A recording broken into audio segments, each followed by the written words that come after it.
Olá! O Cidadania de hoje fala sobre bullying, um problema que atinge um número cada vez maior de crianças e adolescentes brasileiros. E será que os pais conseguem identificar quando o filho é vítima de bullying? Segundo uma pesquisa da Associação Brasileira Multiprofissional de Proteção à Infância e Adolescência, 41% das vítimas nunca procuraram ajuda ou falaram sobre o problema.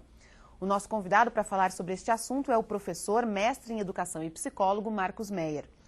Vamos começar explicando, então, o que é exatamente o bullying. O bullying, primeiro, é uma palavra inglesa, né, que em português deveria ser assédio moral, mas não pega bem, não é só assédio. Então a gente usa essa palavra para conceituar um comportamento que tem que ter desequilíbrio de força ou poder, tem que ser sistemático e tem que ser intencional. Aí é bullying. Porque tá virando moda a gente falar de bullying, qualquer briguinha na escola. Ah, isso é bullying, vou falar para a direção. Não, foi uma briga na escola. Ah, alguém me xingou, foi um xingamento. Agora, para ser bullying, tem que haver as três características. Tem que haver a intenção sistemática, ou seja, diário ou semanal, e tem que haver esse desequilíbrio. Um grupo contra uma criança menor ou um grandão contra um fraquinho. Então, o desequilíbrio de força ou poder. Havendo as três características, é bullying. Agora, eu vou até aproveitar uma pergunta aqui de um telespectador nosso, o Paulo Cajazeira, que ele diz assim, ó, a palavra bullying tornou-se banalizada, sendo inclusive utilizada por alguns políticos como motivo de perseguição. Não seria interessante deixar claro que se deve usá-la apenas no ambiente escolar? É isso mesmo? O bullying ele caracteriza apenas o ambiente escolar? Não, não é verdade. O bullying caracteriza qualquer ação que tem essas três características que a gente já denunciou. No entanto, o bullying, quando acontece numa empresa, recebe o nome de mobbing. E aí nós temos essa variação. Mas o bullying pode acontecer na família, pode acontecer no clube, na piscina, na rua, no bairro. Então, não é exclusivo da escola. O que aconteceu é que na escola ficou mais famoso, porque as pessoas começaram a reagir, isso veio para a mídia, então ficou mais famoso na escola. Mas pode acontecer, inclusive, entre primos, por exemplo. Tem um primo lá, por exemplo, uma orelha maior, pronto, os outros passam o resto da vida falando, ô orelhudo, ô zoreba. Cada hora, toda vez, sempre, isso é bullying. Agora, tem que ser entre pessoas do mesmo nível, digamos assim? Ou, por exemplo, um professor e um aluno pode ser considerado bullying? Pode ser considerado bullying, desde que seja sistemático e intencional. Pode acontecer o contrário, às vezes um professor é vítima de bullying. Houve aqui em Curitiba uma situação muito interessante, numa grande escola, um professor, ele usava uma barba, e quando ele entrou na sala de aula, ele já deu bronca no aluno. Começou dando bronca, eles já reagiram. Aí um fez bé, começou a tirar sarro dele, né? E aí os outros acharam graça e o professor virava para o quadro e todo mundo bé. E aí ele deu uma bronca e tal, e foi para a direção, a turma recebeu uma reprimenda do diretor e tal. O que aconteceu? A turma avisou as outras turmas. Esse professor entrava na escola, a escola em peso fazia isso. Tirou a barba. Veio sem barba, não adiantou, todo mundo, ele teve que sair da escola. O que aconteceu? Bullying dos alunos contra um professor. Isso também é bullying. Agora, a gente fala de bullying mais recentemente e usa essa palavra como se fosse uma coisa moderna, mas na verdade isso existe desde sempre. Sempre existiu, isso é comportamento humano. Cada vez que alguém se descaracteriza de um grupo, ou seja, não tem as mesmas características que um grupo, vira alvo. Então, vira alvo, é o diferente, é o excluído, e aí já começam algumas brincadeiras, algumas tirações de sarro. Isso é comum acontecer. Normalmente, o que acontece? A vítima já reage, parem de pegar no meu pé, não sei o quê. Já vem alguém, protege a vítima e ajuda a voltar para o grupo, e aí tudo bem. Mas isso sempre aconteceu. O que está acontecendo agora é que está sendo potencializado por outros meios. Celular, internet, Orkut, Facebook, todas essas páginas sociais, isso tudo potencializa a ação de quem quer cometer o bullying. E aí por isso que ficou tão mais significativo, começou a ficar tão evidente assim. E qual é o limite entre uma brincadeira entre amigos, entre primos e o bullying mesmo? Porque, claro, todo mundo brinca, dá apelido para os outros, isso é natural e muitas vezes as pessoas não se importam. Qual que é o limite? O limite é quando a vítima se sente prejudicada e começa a afetar outras áreas da vida. Por exemplo, se alguém tira sarro de um moleque lá, tira sarro dele, mas ele devolve, brinca em cima, e sai, tá tudo bem. Ela não está se preocupando, apesar de ser sistemático, o pessoal está em cima todo dia e tal, ele está se virando bem. Aí não caracteriza o bullying. Mas quando a vítima começa a sofrer, não vem mais para a escola, que não quer vir para a escola, ou vem só na hora que começa a aula e terminou a aula já sai correndo para casa, aí a gente já está vendo que ele está perdendo a oportunidade de fazer amigos, ele está cerceando a própria vida. Quando isso acontece, já é prejudicial, então o limite está ali. Trouxe prejuízo para a vítima, deveria parar imediatamente. Vou fazer uma outra pergunta do telespectador aqui, o Giovanni Castelli de Luca, ele pergunta o seguinte: o bullying pode ser aplicado para conversas a dois no Messenger, por exemplo, onde não há exposição pública da conversa? Essa é uma boa pergunta, né?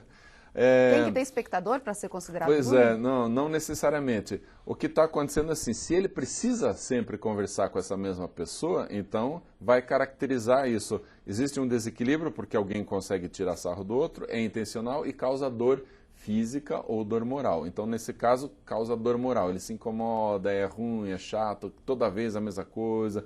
Então, pode caracterizar o bullying sim. Mas desde que haja essa questão da dor moral. Se ele percebe, tirou sarro tal, e já exclui, já bloqueia aquele outro, aí não vai ser.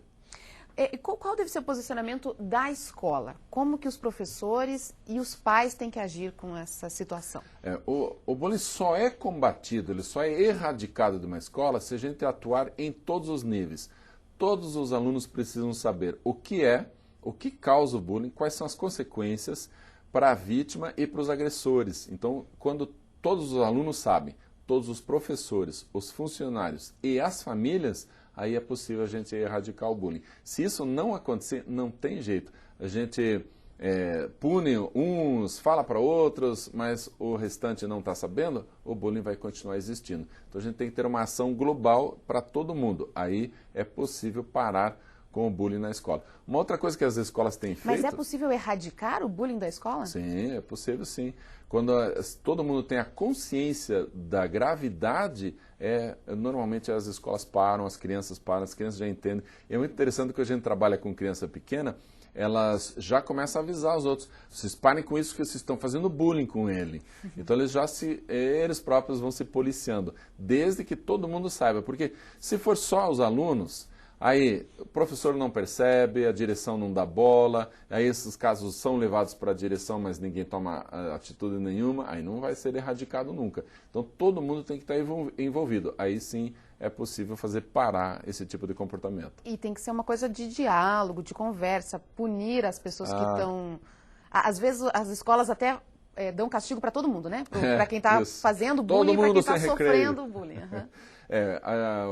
Uma das características mais importantes da erradicação do bullying é não punir somente, não pode ser uma punição. Por quê? Tem muita gente atuando em cima da vítima. O coitadinho, vamos trabalhar, vamos ajudá-lo e tal. E os agressores? Ninguém fala dos agressores.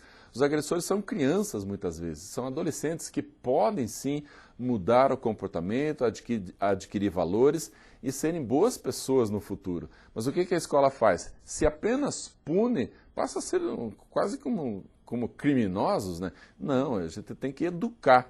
Porque eles podem ser muito boa gente ainda, então, mas tem que saber o que está acontecendo. Existem algumas consequências que os adolescentes não fazem ideia. Por exemplo, uma criança que sofre bullying durante muito tempo, no Brasil, ela começa a ficar muito deprimida, entra em depressão. Vai ter consequências quando adulto, dificuldade de aceitar novos desafios, timidez excessiva, dificuldade de fazer amigos. Por quê? Porque no passado foi tão maltratado que resolveu se recolher. E esse recolhimento passa a ser em todos os níveis. Aí quando adulto vai ter consequências graves emocionais. A tendência dos pais é deixar essa conversa ou essa postura, né, de colocar um fim a essa história para a escola.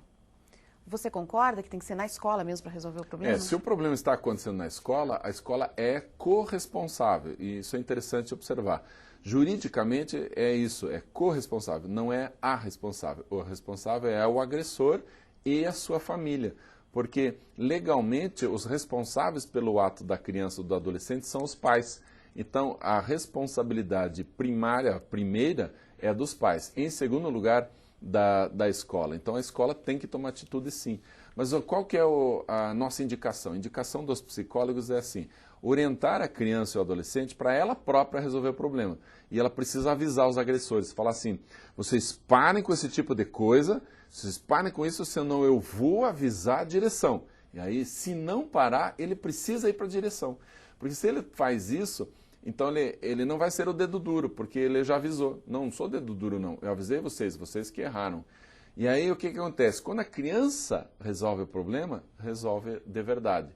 Se ela não resolve na vida dela, né? Resolve na vida dela, porque depois, quando for adulto, sabe, eu consigo resolver os problemas pela palavra, eu tenho força, eu tenho poder, eu consigo fazer isso.